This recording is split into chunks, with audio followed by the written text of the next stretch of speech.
Si quieren seguir conmigo una lectura bíblica del libro de los Romanos, carta del apóstol San Pablo a los Romanos, capítulo 12, y solamente los primeros dos versículos.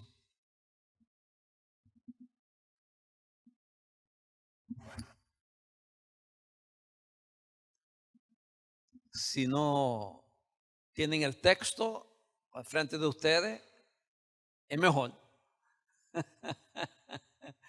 Porque cuando el apóstol San Pablo escribió esta carta, muy pocos sabían leer.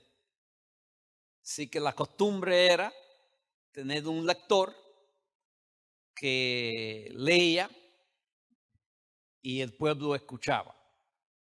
Así que las Santas Escrituras, de Génesis a Revelación, según la tradición judía cristiana, están hechas más para escuchar que para leer.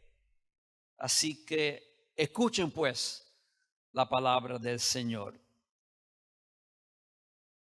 Por consiguiente, hermanos, les ruego que por la misericordia de Dios, que presenten sus cuerpos sacrificio vivo y santo, aceptable a Dios, su culto racional. Y no se adapten a este mundo, sino sean transformados mediante la renovación de su mente para que verifiquen cuál es la voluntad de Dios, lo que es bueno, aceptable y perfecto. Esto es la palabra del Señor. Gracias al Señor. Oremos. Ahora, oh Espíritu, que te movías sobre la faz de la tierra, que caíste sobre los profetas, que bautizaste a Jesús y empoderaste a la iglesia, visítanos, ministranos y transfórmanos en el nombre de Jesús. Amén.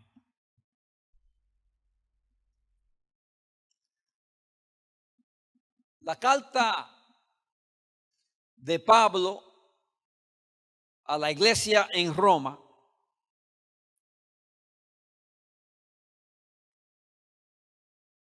es demasiado interesante. ¿Por qué? Porque es un sitio que Pablo nunca visitó. Pablo no fundó ninguna iglesia en Roma. Ya estaba establecido grupos de creyentes en Jesús en Roma, junto con, se cree, entre 20 y 50,000 judíos en Roma. Roma era una ciudad central, la capital, como decir la ciudad de Nueva York o decir el centro del imperio, Washington, D.C. Era un sitio que atraía personas de todas partes del globo de aquel entonces. Por definición, Roma era una ciudad multicultural.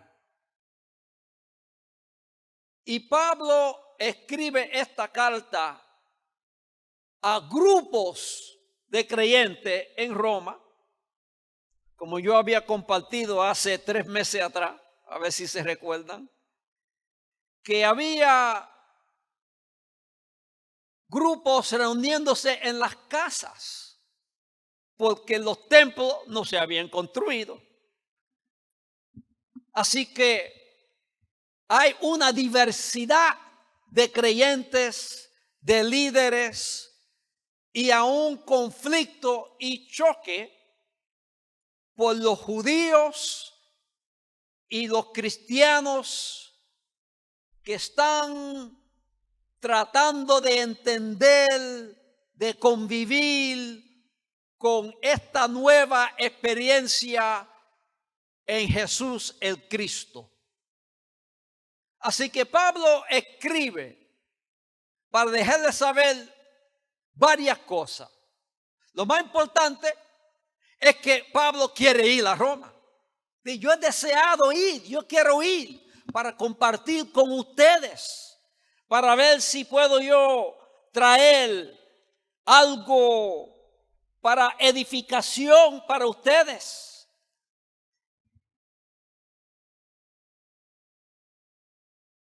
Y dice Pablo,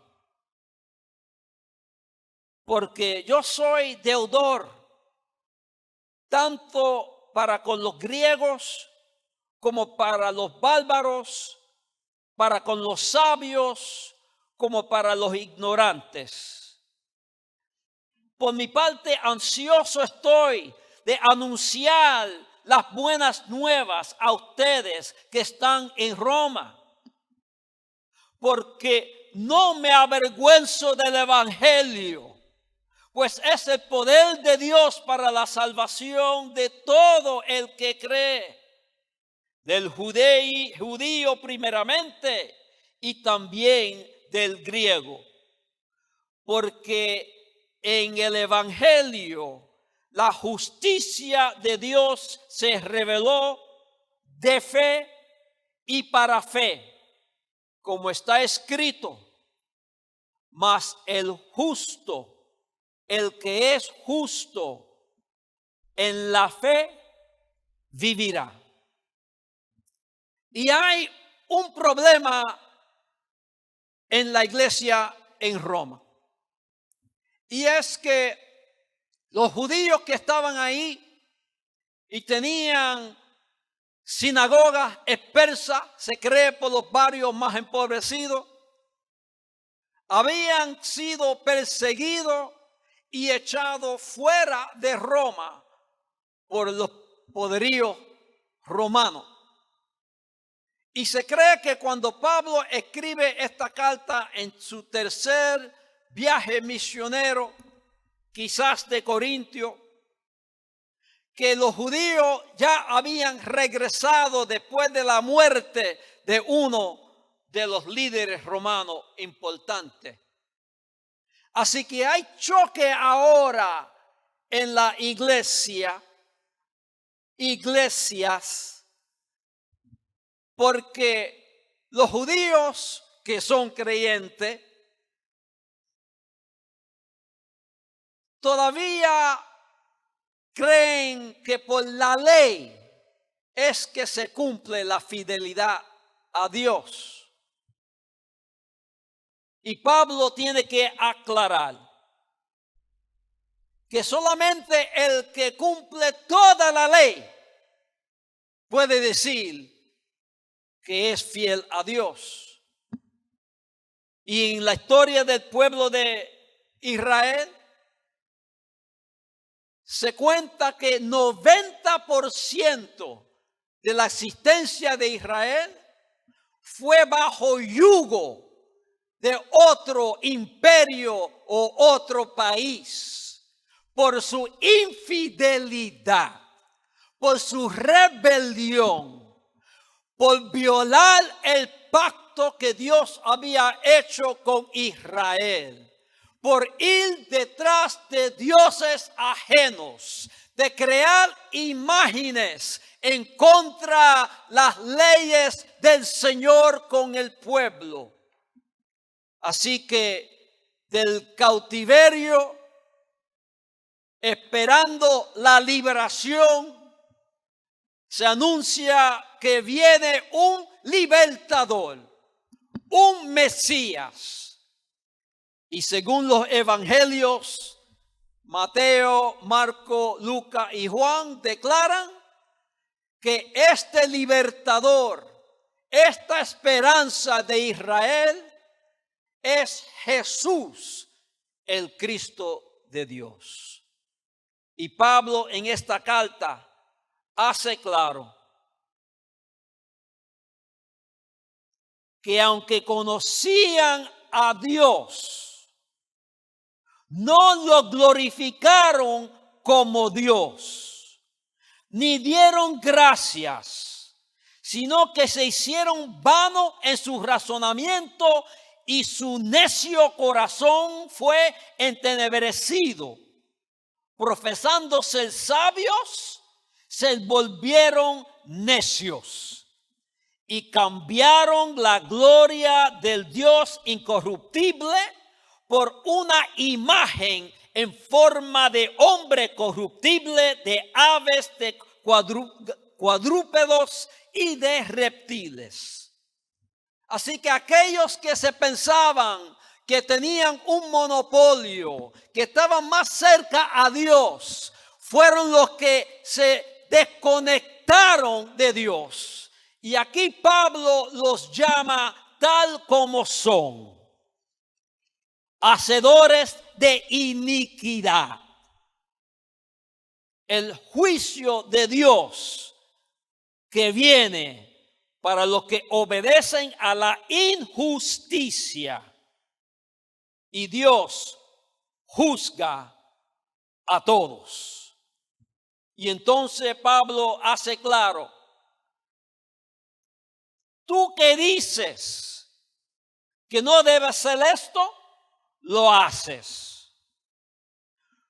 Tú que dices que vives de la ley, deshonras a Dios.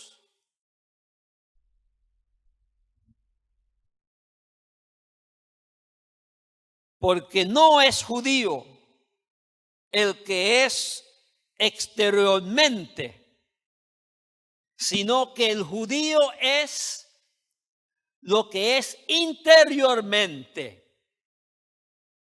Y la circuncisión es la del corazón por el espíritu, no por la letra. Así que Pablo hace bien claro a la comunidad de fe en Roma que es imposible agradar y conocer a Dios por la ley, porque nadie puede cumplir y guardar toda la ley. Y ahora es donde Pablo en el capítulo 3 hace claro: pero ahora, aparte de ley, la justicia de Dios ha sido manifestada por la ley y los profetas. Es decir, la justicia de Dios por medio de la fe en Jesucristo para todos los que creen, porque no hay distinción, por cuanto todos han pecado y no alcanzan la gloria de Dios. Así que Pablo hace claro a la iglesia, a las iglesias en Roma, que todos hemos caído, que somos malditos por el pecado que ha entrado en el mundo, del norte al sur, del este al oeste, y ha destruido a la relación que había entre Dios y el ser humano. Entonces, ¿cuál es el remedio? Concluimos, dice Pablo en el capítulo 3, que el hombre es justificado por la fe, aparte de las obras de ley.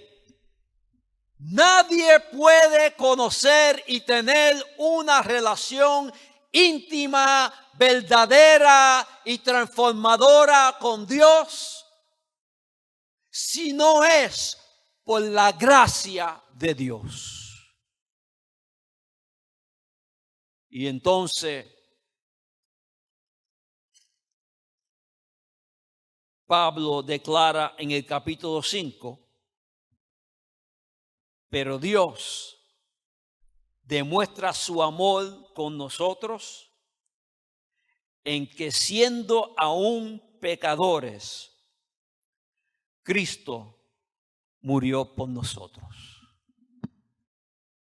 Solamente por fe el justo vivirá. Y Pablo hace claro el ejemplo de Abraham, que creyó y le fue contado por justicia.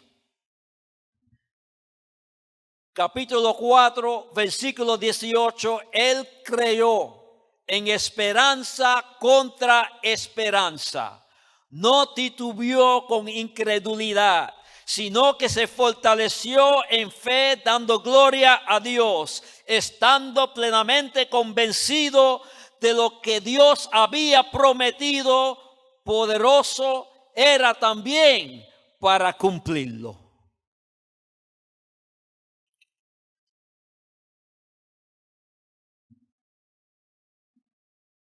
Sin fe no podemos encontrarnos con el Señor.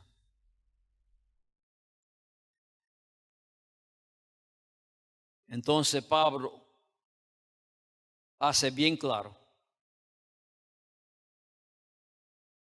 que por medio de la muerte de Jesús, el pecado ha sido vencido. Y cuando nosotros nos unimos al Señor, nosotros también tenemos vida. Por tanto, capítulo 6, versículo 12. No reine el pecado en su cuerpo mortal, sino presenten ustedes mismos a Dios como vivos de entre los muertos y sus miembros a Dios como almas de justicia. Porque el pecado no tendrá dominio sobre ustedes, pues no están bajo la ley, sino bajo la gracia. Y versículo 18. Y habiendo sido libertados del pecado, se han hecho siervos de la justicia. Así ahora presenten sus miembros como esclavo a la justicia para santificación.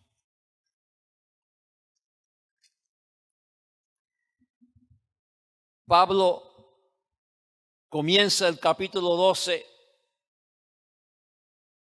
recordando a la iglesia en Roma de todo lo que él ya ha aclarado.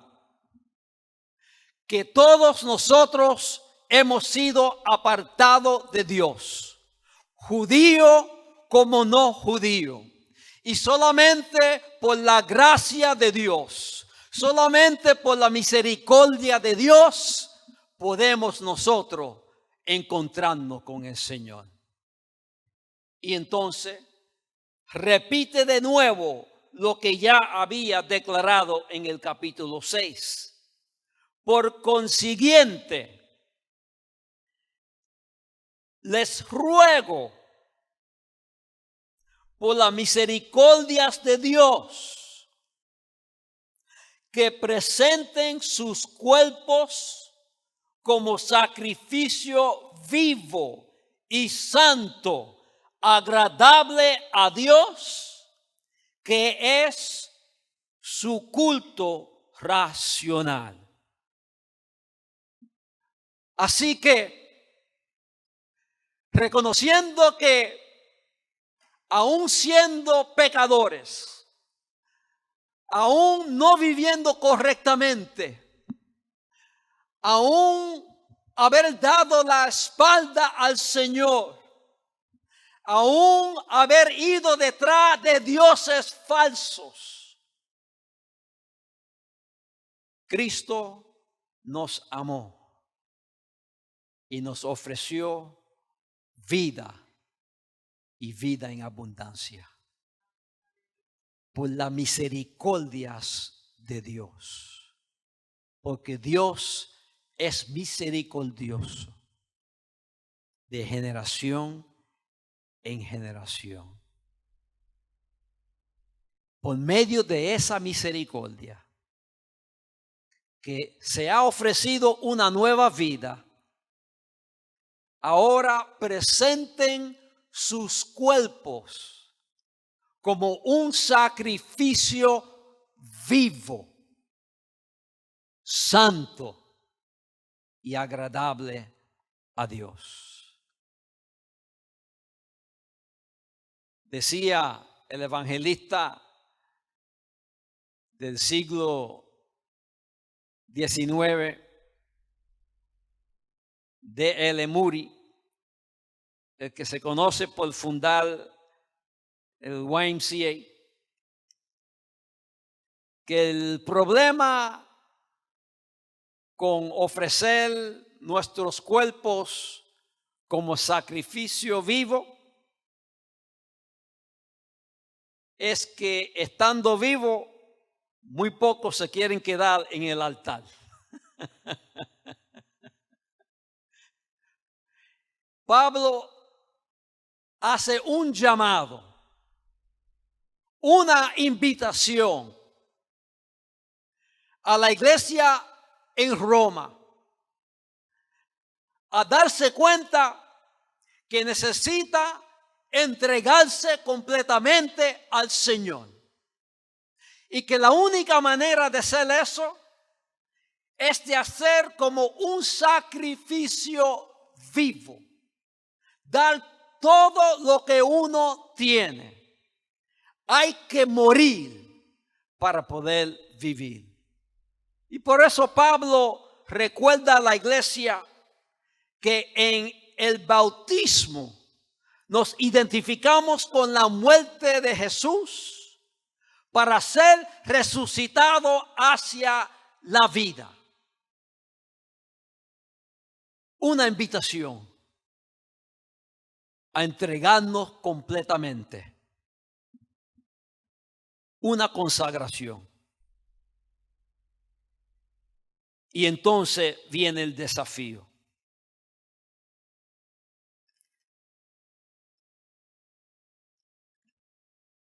Y no sean conformados a este mundo, sino transformados mediante la renovación de su mente para que verifiquen cuál es la voluntad de Dios, lo bueno, lo aceptable y lo perfecto.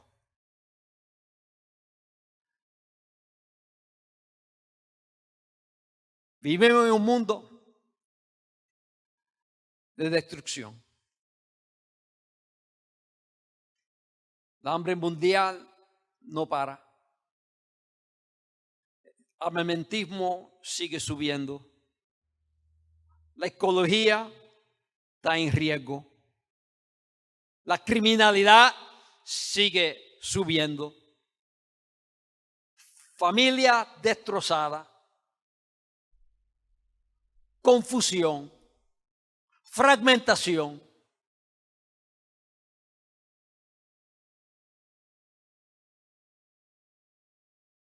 Y nos acostumbramos. Y cuando alguien te pregunta, pero, ¿qué vamos a hacer para cambiar esto? La respuesta es, pues, ¿qué se puede hacer? Eso siempre va a seguir así.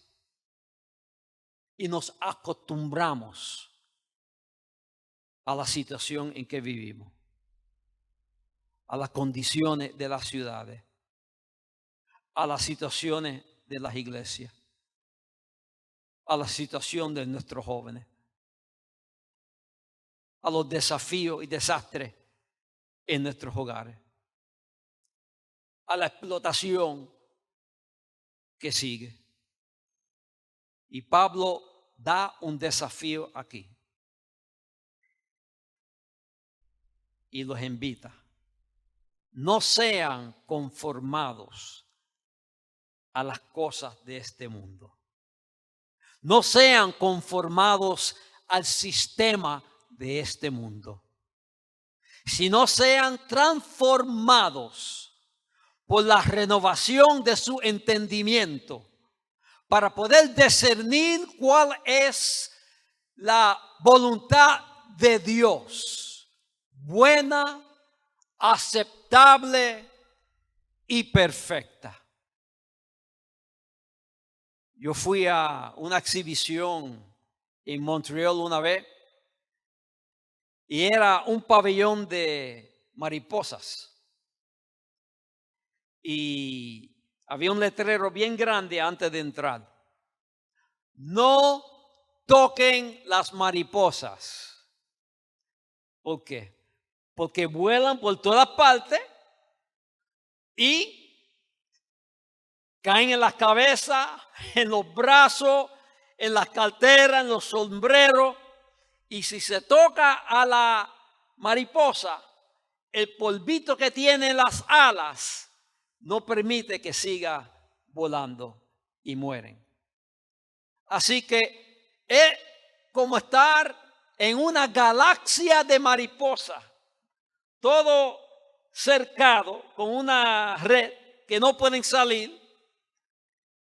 Y es como una película de fantasía, viendo tanta mariposa de tantos colores, de tanto tamaño. Y entonces la exhibición. Y uno va y explica y muestra cómo es que la mariposa se hace mariposa. Porque comienza como un bichito, la cosa más fea en el mundo, que se arrastra por el piso. Y un día yo, saliendo de la escuela secundaria, encontré uno, lo puse en una servilleta, lo traje a mi casa, se lo mostré a mi mamá. Y cuando lo abrí, lo saqué de la servilleta, mi mamá gritó: ¿y qué tú haces con eso? Dice: mamá, lo encontré en la... No, esa cosa enferma, mira qué cosa más fea, saca eso. Hasta que en la exhibición yo vi el proceso que ese bichito pasa para ser mariposa. Y lo ponen bajo un sistema que se ve dentro del capullo que ellos mismos crean. Y lo que sucede ahí me dejó asombrado. Porque lo que sucede ahí adentro, por el tiempo que está, es que todo el cuerpo, ser de este animalito, se descompone, se convierte en un líquido y entonces empieza a rehacerse hasta que es tiempo de romper la cáscara. Y hay que hacerlo con el tiempo apropiado para poder salir y comenzar una nueva vida. Y cuando sale de ahí, ese animalito sale con los colores más bellos, más impresionantes. Y ahora, en vez de arrastrarse por el piso y tener comentarios de qué feo es el animalito, que no lo toque, que enferma, sabes que una mariposa monarca puede volar aún por encima del mar a llegar al otro lado de tierra. No sean conformados, sean transformados. Porque dice Pablo que ya el viejo ser ha muerto en Cristo. Ya somos nuevas criaturas. Y por medio del Señor podemos romper con el yugo que no ha aguantado antes de conocerlo. Sean transformados, ¿pero cómo? Por medio de la renovación de su entendimiento. Ven las cosas completamente diferentes. Actuar completamente diferente. Ya lo que yo hacía no lo hago más. Y entonces podemos discernir cuál es la voluntad de Dios, que siempre es buena, que sea aceptable y que sea completa. Queridos hermanos y hermanas que me escuchan en esta tarde, vivimos en un mundo en crisis. Aún las iglesias están en crisis. Movimientos de religión en crisis. Sistema político en crisis. Sistema económico en confusión. Los ricos se hacen más ricos, los pobres más pobres. Y el Señor nos llama a no ser conforme con el sistema de este mundo, sino a ser transformado para poder entender y discernir cuál es la buena, aceptable y completa voluntad de Dios. ¿Qué es lo que Dios desea de nosotros en esta tarde? Sino ser agentes de cambio. Y esto comienza aquí y continúa allí. Yo pasé por una crisis cuando estaba en la universidad. Y yo me crié en la iglesia toda mi vida. Mi papá era líder, mi mamá maestra de escuela bíblica, directora de coro. A mí hasta me bautizaron. Y yo dije a mi mamá, pero yo no quiero bautizarme. Si no, eso es para ser miembro de la iglesia. Pero mamá, yo no quiero ser miembro, ¿para qué? Pero tenía un amigo que él tomó la clase. Mi mamá dijo, mira, Anthony va a tomar la clase, tómalo tú, es un buen muchacho. Lo que mi mamá no sabía era que Anthony resultó ser un sinvergüenza más grande que yo había conocido toda mi vida.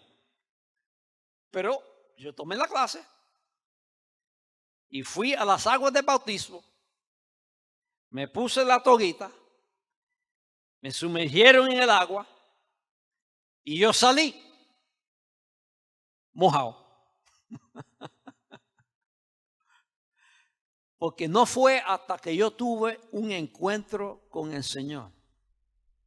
Y el Señor se reveló a mi vida que el David Traverso Galarza que escuchó a su papá ese domingo por la mañana no fue el mismo David Traverso Galarza que salió de ese lugar. Esto es lo que invitaba el apóstol San Pablo a la iglesia en Roma. Ser transformados para poder vivir una vida nueva. Esto es la palabra del Señor para nosotros en este día. Gracias al Señor.